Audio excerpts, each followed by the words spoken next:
오늘 이런 이야기를 들었습니다. 이제 한국에서는 치킨집을 하지 않는 것이 답이다. 그것도 프랜차이즈 치킨집을 운영하시는 대표님이 말이죠.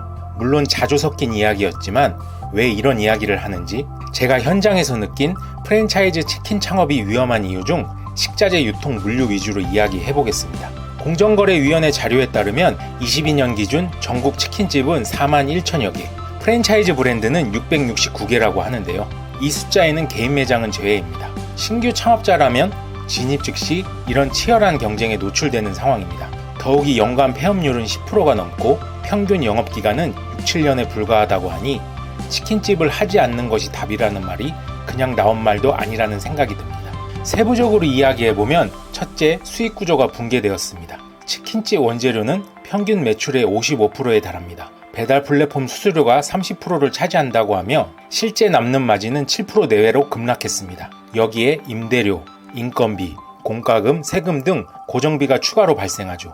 예를 들어 월 매출 5천만원 매장의 순수익은 350만원, 1억원 매장은 700만원에 불과합니다. 부부가 하루 12시간에서 14시간씩 일해도 최저임금에 못 미치는 수준이죠.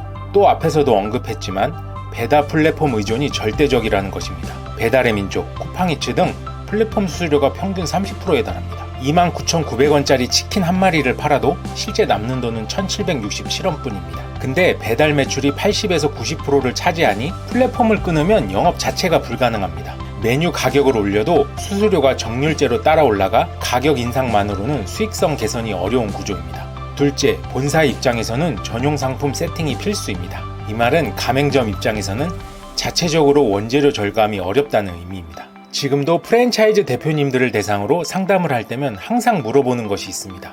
OEM을 하고 싶은데 방법이 뭔지, 아는 공장이 있는지 말이죠. 그 어떤 치킨 브랜드라도 기본적으로 닭고기, 소스, 전용류 등 주 원재료를 본사 강제 품목으로 세팅하고 싶어하고 결국 시장가보다 비싼 가격에 가맹점에 공급하는 경우가 있습니다. 상품군별로 이야기해보면 먼저 소스는 모든 프랜차이즈 본사라면 가장 쉽게 세팅이 가능합니다. 더욱이 치킨이라는 메뉴라면 기본적으로 갖춰야 하는 게 소스죠. 메인 메뉴인 만큼 사용량도 적지 않을 것입니다. 그래서 초창기 프랜차이즈라면 소스부터 OEM 개발을 하려고 하죠. 또 전용류가 있겠죠. 전용류를 만들 수 있는 브랜드는 가맹점이 어느 정도 있어야 할 텐데요. 시중에 많은 전용류 제품은 기본적으로 대두유에 일정 비율로 팜유나 카놀라유 혹은 올리브유를 혼합하여 만듭니다. 어떤 이유로 그런 배합을 하는지 이유가 궁금하시다면 본사가 만들기 나름이라고 생각하시면 됩니다. 사실 여부를 떠나 단순히 맛 때문일 수도 있고 브랜드 컨셉상 건강에 좋다고 할 수도 있죠. 중요한 것은 이렇게 만들면 적어도 시중에서는 구할 수 없는 제품이 되며 비싸도 구매를 할 수밖에 없는 필수 품목이 된다는 것입니다. 기본적으로 전용류 원가 자체가 일반 대두유에 비해 비싸고 거기에 마진을 붙여 가맹점에 팔게 되는 것이죠. 여기에 폐유 이야기까지 하면 복잡해지니 넘어가겠습니다. 만약 내가 지금 프랜차이즈 본사를 운영하는데 전용류를 만들고 싶으시다면 간단한 정보를 드리겠습니다.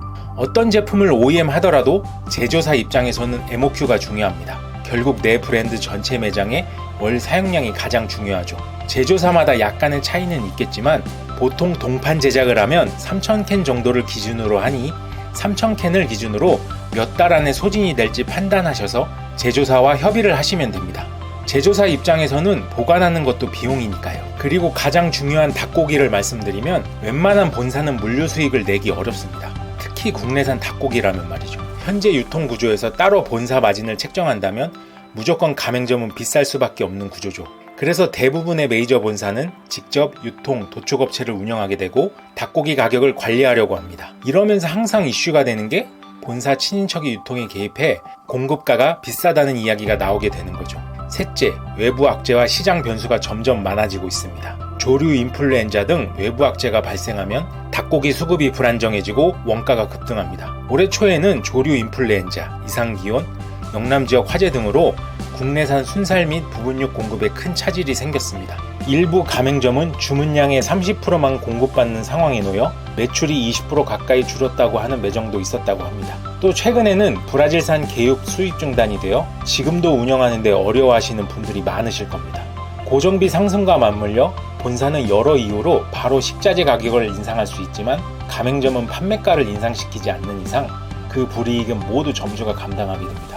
결국 수익률이 낮아지게 되면 가맹점주님들이 하실 수 있는 가장 쉬운 선택은 장시간 노동을 통해 인건비라도 줄이려고 하실 겁니다. 저 또한 매장을 운영했던 경험이 있어 누구보다 잘 알고 있죠. 프랜차이즈 본사 대표님들을 대상으로 강의를 할 때 항상 드리는 말씀이 있습니다. 우리나라 프랜차이즈 가맹사업은 본사의 입장에서는 결국 식자재 유통업이라고 말이죠. 신규 가맹점 오픈으로 수익이 생기고 그 점포가 어렵다고 하더라도 또 다른 신규 가맹점을 오픈하면 되는 구조.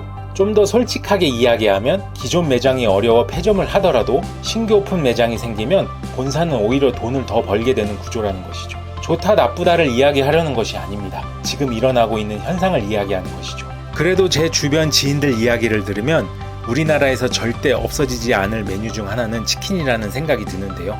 지금 이 시간에도 정말 진심으로 브랜드를 운영하시는 대표님들이 계십니다. 적어도 프랜차이즈 창업을 생각하고 계신다면 스스로 그런 브랜드를 찾으셔야 합니다. 책임은 본인 몫이니까요. 이번 영상이 도움이 되셨다면 구독과 좋아요, 알림 설정 부탁드립니다. 감사합니다.